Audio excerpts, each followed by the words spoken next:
Welcome to your Health Reset, where we address the real root causes behind health issues today to get you rapid results on your health journey so you can be who you came here to be, mind, body, and spirit. I'm your host, Sinclair Kennally, survivor of complex chronic illness, expert on resolving root causes, and co-founder of Detox Rejuvenation and Meditation RX. Let's get started.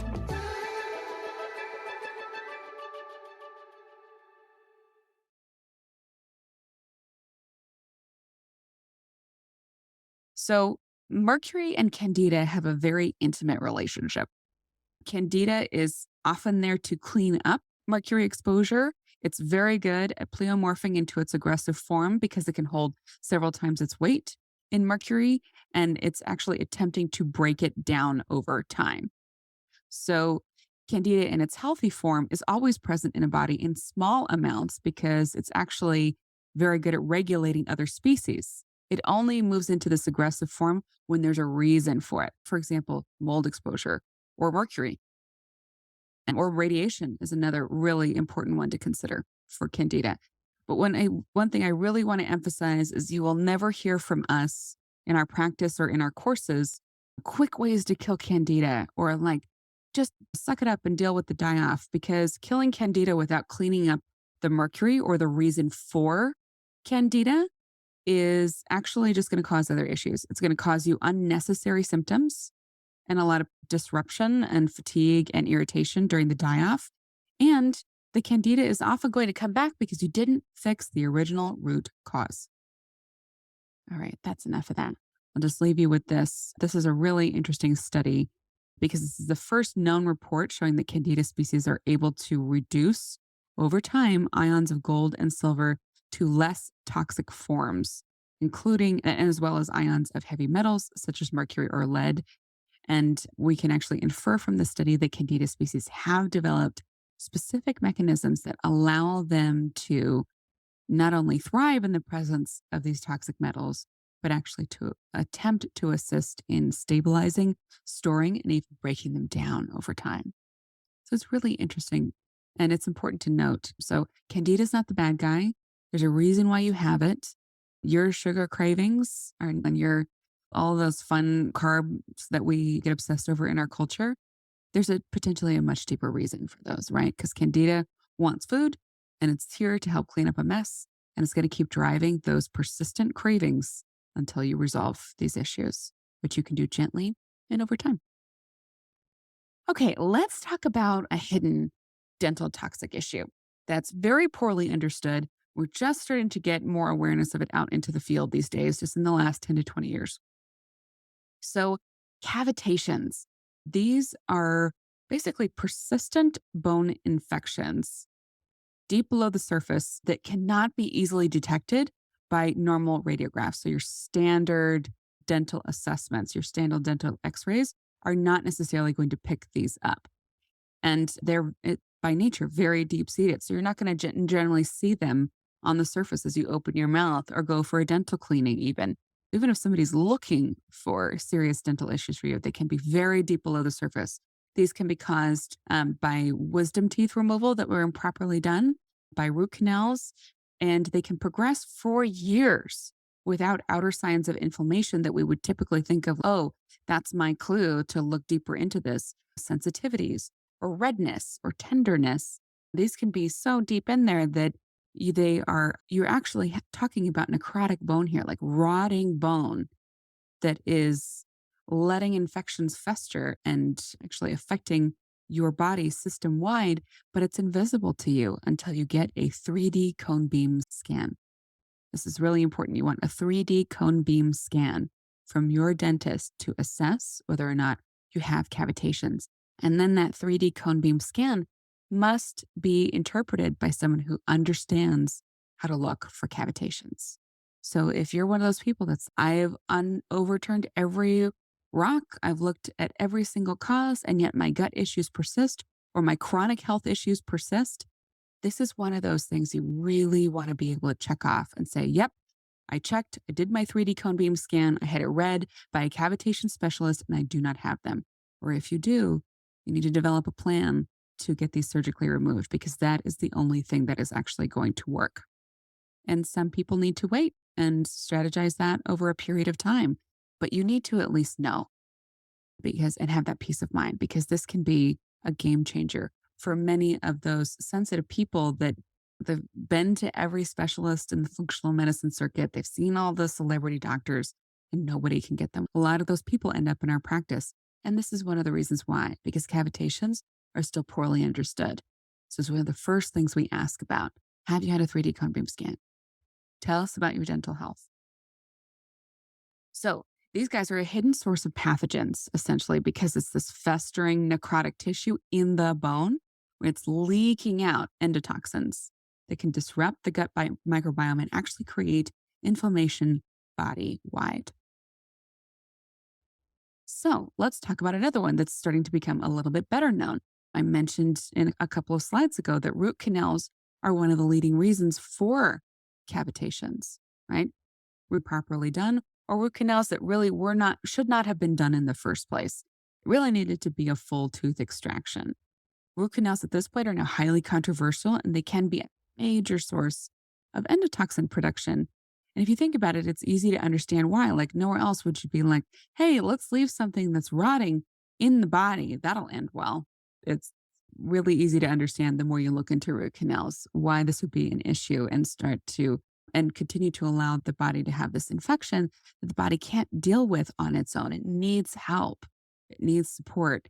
And until we give it that support, these root canals can trigger an overactive immune response in the body, triggering a negative health impact over time, and just continuing to leak that pathogenic bacteria and their endotoxins, which is their poop and their pee. That's very disruptive to the body. It's basically poison created by those pathogens. Okay, this one is a bummer because this is what we would want to use instead of mercury fillings. Many of us that got our mercury fillings removed, like myself, got BPA composite fillings instead. Oh, they're so much more attractive. They're dental colored. They're not heavy metals. This is going to be fine, right? They last okay. They last a few years or at least 10 years. Unfortunately, many of these resins that are super popular and still in use today do contain BPA. And it's well understood at this point. The studies are in that BPA is linked to thyroid, prostate, and breast cancers. And it is also extremely disruptive to the endocrine system over time. And the thing about BPA toxicity is it doesn't take that much.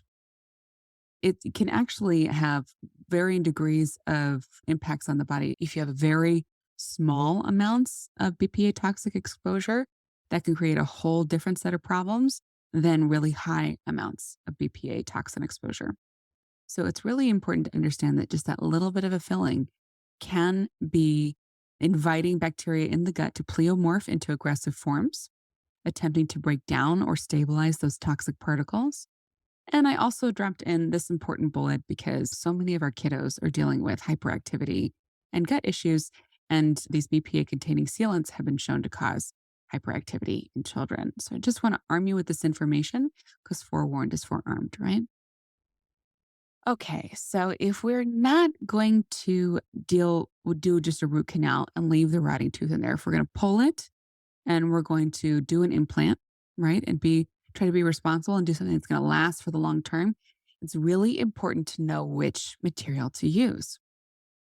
Titanium metal implants are very popular in this country and they are extremely profitable. And so with the information about how toxic they are and hard on the body is slow to get out because there's so much money to be made from these. So this guy on the left is a titanium implant, which is this metal right here. And this guy on the right is zirconium implant. So that is ceramic, and the body can handle that very well by contrast. So titanium is this metal right here, and it's known to cause autoimmune diseases. Titanium implants of any kind. This is obviously a dental implant, but if titanium is used in corrective surgery, in trying to repair bones, in pins or plates, it can cause autoimmune disease just on its own. And it's not as stable as we would like to believe. It does create a sclerotic bone response around the titanium implant. So that means bone tissue that does not actually have blood flowing. So it's actually dead. And that causes a lot of issues itself over time. but it's also a significant source of endotoxins from bacteria that do travel to the gut and they encourage gut dysbiosis. Are you seeing a trend here? If we have a problem in the mouth, we have a problem in the gut, basically. And that leads us to our next slide. Unfortunately, this is also not cute. It's hard to make dental slides pretty, guys. I'm just going to say. I like to use beautiful colors and things that are uplifting, but we are, after all, talking about some really gross stuff. And periodontal disease is no exception. We call it gum disease conversationally, and it does affect more than 80% of the population. And when we talk about it, people are usually envisioning something gross like this. Oh, it's super obvious. That guy has gum disease. That's terrible. He needs a dentist. He needs dental cleaning. He's got to get that cleaned up. But actually, gum disease can often be much more subtle. It can look like this. It can look like this.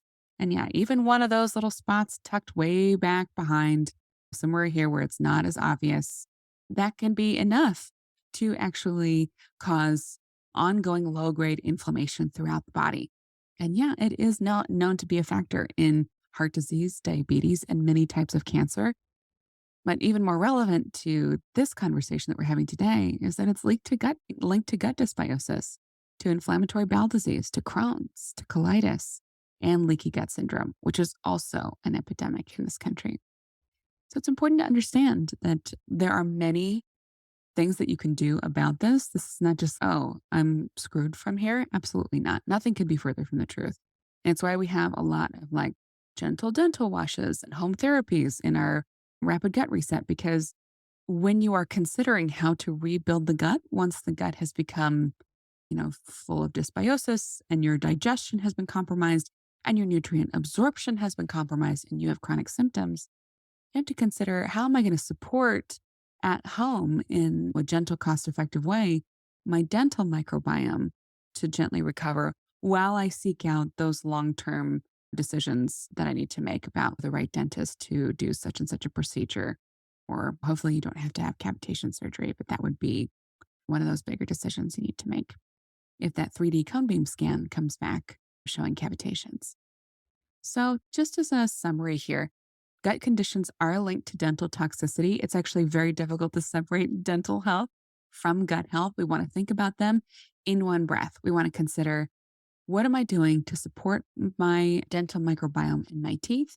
And what am I going to need to do about resolving long-term dental issues so that I can support my gut to actually return to a state of happy, healthy resilience? These are the conditions that are top most known for being linked to dental toxicity. But honestly, pick a gut condition and I can show you a dental connection. So here's what we want to consider, right? We want those everyday, gentle, supportive tools for supporting dental health. And then if you need a specialist's help, you want to be able to sort out the right specialist. So we do have resources for that's in a separate training, but I want to at least emphasize that you need to be working with biological dentists, and you need to be working only with dentists that are deeply versed in every single issue that we've talked about today: amalgam filling toxicity, cavitations, and their long-term health effects on the body, how to spot them, who to refer you to that's an amazing cavitation surgeon. If you have to have that surgery, you need it to be with somebody who you only want to go in once for that. Somebody who understands the risks involved in root canals, takes that very seriously, and is willing to discuss in depth with you your current root canal situation and what should be done about it. Someone who really cares about the materials that they use and is not just going to take this composite resin and say, yeah, I'm sure it's fine. It's better than amalgam fillings, because that may still cause and exacerbate gut conditions and endocrine conditions. The data is in. This is not edgy stuff. This is proven information. There are many studies about any of these conditions and these dental toxicities. Just plug them in PubMed.